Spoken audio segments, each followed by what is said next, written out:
당황과 황당함이라는 시리즈를 많이들 알고 계실 겁니다. 지금이 오후니까 하품이 가장 많이 나는 시간입니다. 하품을 할 때 눈물이 주르르 흐르면 당황스러운 일이고 턱이 빠지면 황당한 일입니다. 사과를 한 입 베어 먹었는데 벌레가 한 마리가 나오면 당황스러운 일이고 반쪽만 나오면 황당한 일입니다. 그죠? 네, 이해가 잘 안 되시죠? 내가 그 벌레를 베어 먹었다는 뜻입니다. 네. 트럭 뒤에서 볼일을 보고 있는데 트럭이 앞으로 가버리면 당황스럽고 나 쪽으로 뒤로 오면 황당한 그런 일이 있습니다. 이런 시리즈라는 얘기가 있습니다. 우리가 살면서 이렇게 당황되고 황당한 일을 겪을 때가 종종 있는 것 같습니다. 오늘 본문 말씀에도 당황되고 황당한 일을 겪은 사람들의 이야기가 나오고 있습니다. 오늘 말씀에서 당황과 이 황당함을 겪은 사람들은 바로 포도원의 품꾼으로 일한 일일 노동자들이 바로 그러한 상황을 겪은 사람들입니다. 예수님께서 사람들에게 천국에 대한 비유로 이 본문의 말씀을 들려주셨습니다. 그런데 이 말씀을 들으면서 이게 무슨 천국에 대한 얘기지? 천국의 어떤 모습을 보여주시는 말씀이지? 라고 잘 이해가 되지 않는 그런 부분들이 많습니다. 그리고 이것이 당시에 들었던 사람들도 이게 무슨 얘기일까라고 어려운 부분이 있습니다. 그리고 이 말씀을 통해서 우리 남성교회가 오늘 헌신 예배를 드리는데 우리가 주님께 헌신하기 위해서 어떤 깨달음과 어떤 은혜를 받고 결단을 해야 할까라는 그런 생각을 해보게 됩니다. 말씀을 통해서 이런 부분들을 함께 생각해 보고자 합니다. 오늘 1절 말씀에 이렇게 시작을 합니다. 천국은 마치 품꾼을 얻어 포도원에 들여보내려고 이른 아침에 나간 집주인과 같으니 라고 말씀을 시작하고 있습니다. 천국은 이라는 단어로 예수님께서 말씀을 시작하실 때 천국, 하나님 나라에 대한 어떤 부분을 가르치시기 위해서 천국은 이라는 단어를 자주 사용하셨습니다. 예수님께서 천국, 하나님 나라의 모습 혹은 그 정신을 포도원 품꾼을 구하러 다니는 집주인과 같다라고 말씀하셨습니다. 그러니까 그 포도원 집주인의 태도, 모습, 행동, 의도 등에서 하나님 나라가 어떻다라는 것을 우리가 알 수 있다라는 말씀입니다. 포도원 주인은 길에 나가서 이 포도원 품꾼을 구하는데 그 시간이 우리가 일반적으로 흔히 알고 있는 그런 시간보다는 조금 늦은 시간에 나가서 일꾼을 구했습니다. 첫 번째 일꾼을 구한 시간이 성경에는 3시라고 되어 있습니다. 이 3시가 오늘날 우리 시간으로 말하면 오전 9시입니다. 오전 9시는 품꾼을 구하기에는 좀 늦은 시간대입니다. 그런데 주인은 추수 때가 가까워서 그런지 어떤 이유에서 그런지 정확하게 알 수는 없지만 일꾼을 구하였습니다. 또 오전 9시에 일꾼들을 구했고 또다시 6시와 9시, 즉 오후 12시와 오후 3시에도 일꾼들을 구해서 자신의 포도원으로 들여보내서 일하게 하였습니다. 그리고 마지막으로 11시, 오후 5시에도 일꾼을 구해서 포도원으로 들여보냈습니다. 당시 시대 상황에도 일의 마감 시간은 오늘날 대략 오후 6시쯤 되면 일을 마무리하였습니다. 그러니까 오후 5시에 일꾼을 포도원에 들여보낸다라는 것은 주인 입장에서 생각하면 상당히 손해보는 그런 일입니다. 그리고 특이하게도 이 주인이 마지막 시간대에 구한 일꾼들과의 대화가 오늘 말씀에 나오고 있습니다. 주인은 오후 5시에 들어온 그 일꾼들에게 먼저 만나서 이렇게 물었습니다. 왜 종일토록 일하지 않고 여기 놀고 서 있느냐라고 물었습니다. 그러자 그 품꾼들의 대답이 아무도 우리를 써주는 사람이 없어서 그냥 여기에 있습니다라고 대답을 하였습니다. 즉 이들은 이 일꾼으로 쓰기에는 부족하고 많이 모자란 사람들이라는 그런 뜻을 갖고 있습니다. 선택받지 못한 사람들이라는 것입니다. 근데 이 포도원 주인은 그 사람들을 제일 마지막 시간대에 제일 짧은 시간 동안 일할 수 있도록 그렇게 선택하고 들여보내 주었습니다. 그리고 더욱 특이한 것은 마감 시간이 되어서 주인이 청지기에게 이제 일꾼들의 품삯을 나눠주라라고 말씀을 하고 시키고 계산할 때 나타나고 있습니다. 주인은 청지기에게 제일 마지막에 온 사람부터 품삯을 주라고 하였습니다. 그리고 1시간 남짓 일한 사람들에게 한 데나리온을 주었습니다. 한 데나리온은 대략 노동자들의 하루 정도의 그런 일당에 해당되는 그런 돈입니다. 즉 1시간 일하고도 하루치 일한 그 일당을 받았다는 것입니다. 상당히 파격적인 대우입니다. 아마 지금도 이런 직장이 있다면 아마 꿈의 직장이라고 우리 젊은이들은 부를 것입니다. 마지막으로 와서 잠깐 일하고 이 정도의 임금을 받은 사람들은 아마 많이 당황했을 것입니다. 그런데 문제는 그 다음입니다. 제일 마지막으로 들어온 사람들이 받은 돈을 보니 조금 더 일찍 일하러 온 사람들의 마음에 기대감을 갖기 시작했습니다. 그 기대감은 자신들은 더 받을 수 있을 것이다 라는 그 기대감입니다. 이건 욕심이 아닙니다. 인간적으로 당연한 생각입니다. 일한 만큼 받는다는 것은 공평한 것이고 마땅한 것입니다. 우리도 직장 생활을 하거나 어떤 일을 할 때 넘치게는 아니어도 내가 일한 만큼 받는다라는 것은 너무나 당연한 이야기입니다. 그리고 일한 시간과 환경에 따라서 차이가 나는 것은 당연한 일입니다. 그래서 먼저 와서 일한 사람들은 당연히 늦게 와서 받은 사람들의 한 데나리온보다는 더 받을 것이다 라고 생각을 하였습니다. 그런데 문제가 생겼습니다. 먼저 와서 일한 사람들도 늦게 와서 일한 사람들과 똑같이 한 데나리온을 받았습니다. 10절 말씀에 이렇게 나옵니다. 먼저 온 자들이 와서 더 받을 줄 알았더니 그들도 한 데나리온씩 받은지라. 먼저 와서 일했지만 늦게 와서 겨우 1시간 남짓 일한 사람들과 동일한 품삯을 받았습니다. 먼저 와서 일한 사람들은 매우 황당한 일을 겪은 겁니다. 이에 대해서 먼저 온 사람들이 상당히 불만을 품고 주인을 원망하며 이렇게 이야기합니다. 11절 12절 말씀입니다. 받은 후 집주인을 원망하여 이르되 나중 온 이 사람들은 1시간밖에 일하지 아니하였거늘 그들을 종일 수고하며 더위를 견딘 우리와 같게 하였나이다 라고 말하고 있습니다. 즉 공평하지 않다는 겁니다. 더 많이 일하고 더 많이 수고했는데 어떻게 같을 수 있느냐고, 더 우리가 받아야 하는 거 아니냐고 주장을 하면서 만약 우리가 더 받지 못한다면 앞에 온 사람은 조금 더 덜 줘야 되지 않느냐고 이야기하는 겁니다. 이들의 주장이 그렇게 틀린 것 같지 않습니다. 종일 일하고 종일 더위를 견디며 열심히 일한 사람들과 잠깐 와서 땀 조금 흘릴랑 말랑한 사람들과 어떻게 같은 대우를 할 수 있을까요? 포도원 주인은 먼저 온 사람들에 대해서 노동력을 착취한 것처럼 그렇게 보입니다. 당연히 먼저 온 사람들이 더 많이 받아야 되고 더 좋은 대우를 받아야 하는 것이 정말 그것이 맞는 논리가 아닐까요? 주인의 태도는 공평하지 않는 것 같습니다. 그런데 이러한 사람들의 원망에 포도원 주인의 태도는 더 큰 황당함을 불러일으킵니다. 13절부터 15절까지 말씀이 이렇습니다. 주인이 그 중에 한 사람에게 대답하여 이르되 친구여 내가 내게 잘못한 것이 없노라. 내가 나와 한 데나리온의 약속을 하지 아니하였냐. 내 것이나 가지고 가라. 나중 온 이 사람에게 너와 같이 주는 것이 내 뜻이니라.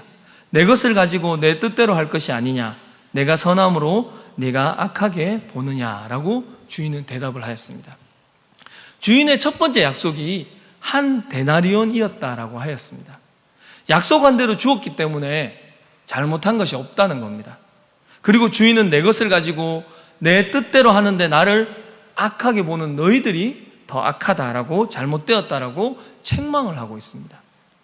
이러한 주인의 말을 들으니 먼저 와서 일한 사람들이 더 억울하게 느껴집니다. 더 많이 일했는데 적게 일한 사람과 동일한 대우를 받는다면 억울하지 않을까요?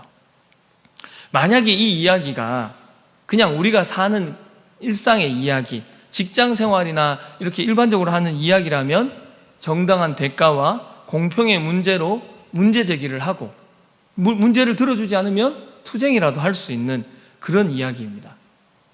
그러나 이 이야기는 하나님 나라에 관한 이야기라는 것에 핵심이 있습니다. 하나님의 나라는 세상의 기준과 방식으로 운영되지 않습니다. 오늘 말씀에 등장하는 포도원 일꾼들의 상황을 오늘날 우리와 교회와 또 남성교회에 대입해서 생각해 본다면 하나님의 분명한 뜻을 조금 더 알 수가 있습니다.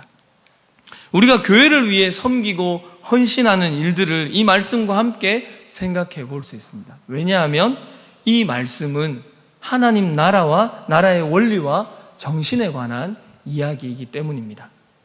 우리가 지금 교회를 섬기고 함께 봉사하며 신앙으로 사는 삶의 모든 상황은 하나님 나라의 원리와 정신에 맞추어야 하는 것이 그 진정한 문제입니다. 만약 교회가 세상에서 사용되는 원리와 정신이 우리에게 적용이 된다면 그곳은 더 이상 교회라고 불리기 어려울 것입니다. 세상과 물질주의의 논리에 의해서 교회가 운영되고 움직인다면 교회는 교회답지 못하고 세상에 하나님 나라가 무엇인지를 정확하게 보여줄 수가 없습니다. 먼저 와서 일한 사람들의 원망과 불평은 많은 성도들, 특별히 헌신자들이 알게 모르게 가지고 있는 감정이라고 할 수 있습니다. 교회 안에서 섬기는 일을 하고 봉사를 하는 사람들의 마음과 생각 속에 알게 모르게 이러한 감정들이 생길 때가 있습니다. 한마디로 봉사를 하면서 섬기면서 본전 생각이 나는 겁니다. 더 많이 수고하고 더 많이 섬기고 더 많이 헌신했으니까 거기에 대한 대우를 받아야 하고 거기에 걸맞는 인정과 대가를 받아야 한다라고 생각을 합니다. 성도님들 가운데 혹시 직분이 바로 이러한 원리로 되는 것이다라고 생각하고 계신 분들이 있지는 않으십니까? 그렇다면 상당히 오해하고 계신 것입니다. 내가 이만큼 헌신하고 봉사했으니까 거기에 걸맞는 직분을 받아야 한다라고 생각을 하신다면 거기에서부터 직분은 섬김의 자리가 아니라 계급의 자리가 되는 것입니다. 그건 하나님 나라의 원리와 정신에 전혀 어울리지 않는 잘못된 생각입니다. 주님의 책망을 듣기에 딱 맞는 잘못된 생각입니다. 봉사의 기본 원리는 자원봉사입니다. 봉사는 대가를 바라지 않는 섬김입니다. 헌신과 섬김은 그 어떤 보상도 대가도 바라지 않는 그런 상태를 말하는 겁니다. 그런데 봉사와 섬김 후에 대가와 보상을 바란다면 그건 더 이상 섬김과 봉사가 아닌 것입니다. 그것은 삭슬 받고 하는 일이 되는 것입니다. 동일하게 우리는 먼저 온 자들과 같은 태도를 보일 때도 많습니다. 교회 생활을 처음 시작하는 사람들과 그리고 늦게 봉사의 자리로 들어온 사람들에게 그런 태도를 보일 때가 있다는 겁니다. 예전에 있던 교회에서 어떤 직분자께서 저에게 그런 말씀을 하셨습니다. 새 가족들한테 이렇게 자꾸 많이 퍼주기만 퍼주고 잘해주면서 기존 성도들한테는 국밥 한 그릇도 말아주지 않는다, 그렇게 말씀을 하셨습니다. 너무 퍼주기만 하는 거 아니냐, 그렇게 불평을 하셨던 겁니다. 일면 이해가 가는 말씀입니다. 그러나 하나님의 나라의 원리와 정신을 계속 유지하기 위해서 우리가 애쓰고 기도하면서 힘쓴다면 이러한 생각도 이겨낼 수 있습니다. 인간적으로 세상적으로 섭섭하다라는 말은 이해할 수 있는 이야기입니다. 그러나 그것이 우리에게 본질이 될 수는 없습니다. 남성교회에서 함께 일하고 섬기다 보면 이런 상황을 겪을 때가 있습니다. 남성교회뿐만 아니라 모든 부서에서 일할 때 드는 그 의문 혹은 불만, 그런 내용들입니다. 더 많이 일한 사람들이 대우를 받지 못하는 상황이 우리에게는 참 많이 일어납니다. 더 큰 수고와 땀 흘림이 있는데도 거기에 걸맞는 대가와 보상을 받지 못합니다. 억울한 생각이 드는 것도 사실입니다.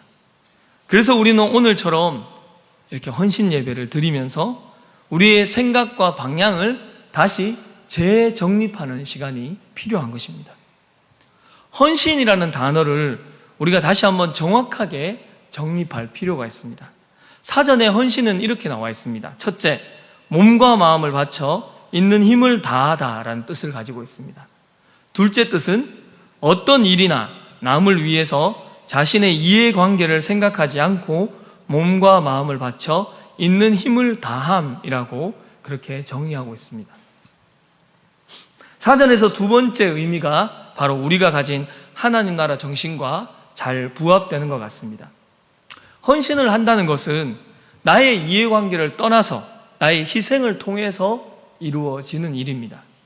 그렇게 헌신이라는 말을 제대로 이해하고 우리가 따른다면 포도원에 먼저 온 사람들과 같은 불평과 원망은 사라지게 될 것입니다. 오히려 그런 생각을 했다는 것에 대해서 자신에게 부끄러움을 느끼게 될 것입니다. 이러한 불평과 원망에서 벗어나려면 우리의 본질과 처음을 다시 돌아보아야 됩니다. 오늘 본문 말씀에서 제일 먼저 온 사람과 맨 나중에 온 사람들이 주인을 만났을 때 그들의 상태에 대해서 성경은 동일하게 말씀을 하고 있습니다. 3절 말씀에 보면 장터에 놀고 서 있는 사람들이라고 제일 먼저 온 사람들에 대해서 평가를 하고 있습니다. 그들의 상태를 말해주는 겁니다. 장터에서 놀고 서 있는 사람들.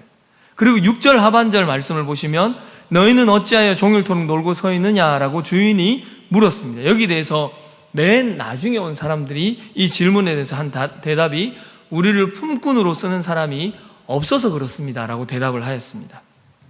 이 대답은 맨 처음에 일하러 온 사람들에게도 동일하게 해당되는 말입니다. 오전 9시에 놀고 서 있던 사람들도 결국 써주는 사람이 없어서 놀고 서 있었고 주인의 눈에 일찍 발견되어서 먼저 일하러 들어온 것 뿐입니다. 주인이 바라볼 때는 먼저 온 사람들이나 늦게 온 사람들이나 별로 차이가 없습니다. 그래서 주인은 차별하지 않고 처음 약속한 한 데나리온씩을 주었던 것입니다. 우리가 가끔 착각하는 것이 있습니다. 우리가 이렇게 구원받아서 주님의 교회에서 직분도 받고 섬김의 자리에 있는 것이 마치 어떤 자격과 실력이 있어서 그렇게 된 것이다라고 착각을 하는 겁니다. 전혀 그렇지 않습니다. 우리가 아직도 세상에서 구원받지 못한 사람들보다도 더 잘나고 더 구원받을 만한 자격을 갖추었기 때문에 먼저 이렇게 우리가 주님 앞에 불려온 것이 아니라는 겁니다. 주님의 구원하심에는 차별이 없습니다. 우리는 동일한 죄인입니다. 그냥 주님의 눈에 먼저 띈 자격 없는 사람들입니다. 그 사실을 우리는 잊지 말아야 합니다. 우리가 분명히 기억해야 하는 것은 자격 없는 우리를 주님의 일꾼으로 주님이 세워주셨다라는 것입니다. 우리가 주님의 포도원에서 일할 수 있다는 이 자체가 바로 은혜다라는 것을 마음에 분명히 새기셔야 합니다. 불러주셔서 주님의 일을 할 수 있도록 하셨다는 것이 바로 은혜라는 생각을 우리가 잊어버리기 때문에 우리는 계속해서 우리가 하는 일에 대해서 인정을 받아야 되고 본전을 자꾸 생각하게 되는 겁니다. 그리고 나아가서는 내가 이만큼 일했으니까 거기에 상응하는 대가와 보상을 받아야 한다라고 착각을 하는 겁니다. 우리는 하나님께 대가와 보상을 요구할 수 없습니다. 그럴 자격이 없습니다. 놀고 서 있던 우리를 하나님께서 부르셔서 일하게 해주셨기에 이 은혜를 그저 감사하며 살아야 할 뿐입니다. 이 은혜에 대한 감사를 잊어버렸기에 자꾸 불평과 원망이 나오는 것입니다. 그리고 오늘 본문 말씀 앞장에 나오는 19장의 결론인 30절 말씀은 이렇게 말씀합니다. 그러나 먼저 된 자로서 나중되고 나중된 자로서 먼저 될 자가 많으니라 라고 예수님이 말씀하셨습니다. 그리고 오늘 우리가 함께 보고 있는 말씀의 이야기를 예수님께서 시작하신 겁니다. 예수님께서 오늘 본문의 말씀의 결론을 마지막 16절에 앞에 말씀드린 19장 30절 말씀과 앞뒤만 바꾸었지 똑같은 얘기를 하고 계십니다. 이와 같이 나중된 자로서 먼저 되고 먼저 된 자로서 나중되리라. 앞서 내린 결론과 같은 말씀입니다. 이 본문의 말씀을 주로 듣고 있는 대상은 바로 예수님의 제자들이었습니다. 베드로가 예수님을 위해 우리가 모든 것을 버리고 따랐습니다 라고 할 때 주신 대답과 또 다른 이야기와 또 대답 결론을 주시면서 제자들에게 응답하신 내용입니다. 이러한 상황을 생각해 본다면 오늘 포도원 품꾼에 등장하는 맨 나중에 일하러 온 그 일꾼들, 1시간 남짓밖에 일하지 않은 그 일꾼들은 바로 제자들을 의미하는 것입니다. 그와 마찬가지로 맨 나중에 일하러 온 사람들이 바로 지금 우리라는 말씀을 하고 있는 것입니다. 우리 중에 그 누구도 먼저 온 사람은 없습니다. 우리는 맨 나중에 정말로 은혜로 이 자리에 온 사람들입니다. 맨 나중에 온 사람들끼리 누가 더 크냐 작냐, 누가 더 많이 일했느냐 적게 일했느냐라고 말할 필요가 없습니다. 우리는 그저 불러주신 것이 감사할 뿐입니다. 사랑하는 남성교회 회원 여러분, 그리고 사랑하는 우리 울산제일교회 성도 여러분, 직분을 받고 교회를 섬기고 공동체를 위해 헌신하는 것이 참 아깝게 생각되고 손해보는 것처럼 느껴지시지 않습니까? 그렇다면 우리는 오늘 본문의 말씀을 다시 깊이 들여다보고 생각하면서 우리의 섬김과 봉사와 헌신을 새롭게 정립할 필요가 있습니다. 하나님의 나라는 자격이 없는 우리를 부르셔서 일하게 해주신 하나님의 은혜라는 것을 알고 날마다 감격하면서 주님과 주님이 사랑하시는 사람들과 공동체를 섬기는 것이 바로 하나님의 나라입니다. 그것도 아무런 대가나 보상도 바라지 않고 그렇게 하는 것이 하나님 나라의 정신입니다. 사랑하는 우리 남성교회와 울산제일교회 모든 성도님들이 그러한 하나님의 나라를 우리 교회 안에서 이루어 가시면서 자발적으로 함께 수고하고 함께 땀 흘리며 헌신하는 우리 남성교회, 우리 울산제일교회 모두가 될 수 있기를 간절히 소망합니다. 우리가 맨 나중에 온 자라는 것을 기억하고 이 은혜에 그저 감사하며 살아가실 수 있기를 간절히 소망합니다.